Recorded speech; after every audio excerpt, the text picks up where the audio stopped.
This is advice for high school students and teenagers. For most young people in the US and other developed countries, this advice will apply to pretty much most of you below the age of 20.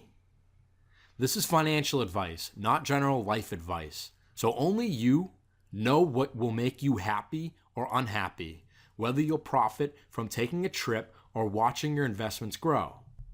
Invest in your education.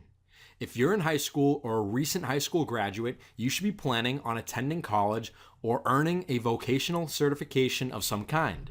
The best investment you can make is improving your future earning potential. If the cost of college is too high, consider a local community college or a 4-year state school. I went to UMass Amherst. This was a great experience for me. The education was phenomenal and the social life was phenomenal. You may only need to get a part-time job while you attend. Do not go to a for-profit college as they are very, very expensive, generally not well respected, and credits can be very difficult to transfer to accredited 4-year college. Fill out your free application for federal student aid by the end of April of any year you plan to go to college, so you're eligible for grants and federally subsidized student loans. Avoid taking on loans that exceed the future earning potential of the degree by too large of a factor. If you're earning extra money, consider saving it as an emergency fund for education expenses, following the advice earlier in the course. Some people consider military enlistment or ROTC as the best way to pay for college. That's a valid approach, but it's a big commitment. Talk to some people in the military or veterans other than your recruiter before you commit. Also note that dropping out of an ROTC can be very expensive.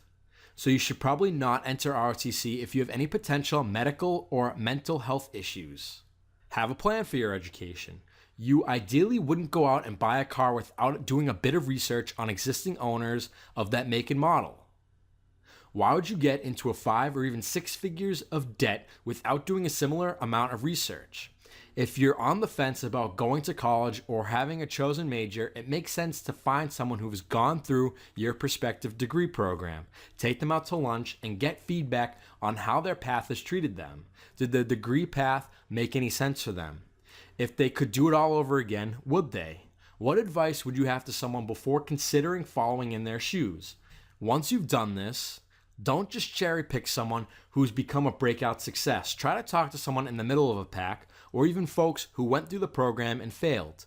Consider fallback options as well. If your career plan requires certain things that may not come to pass, such as being accepted into a top 10 law school, and if your plans are forced to change, what are your options? An undergraduate degree in business and engineering might be better than a bachelor's degree in philosophy. Think about your career. If you're headed to college, think long and hard about a degree that won't pay for itself. For any career, you should talk to several people who work in the field about your education plans, that career paths, to make sure your plan makes sense.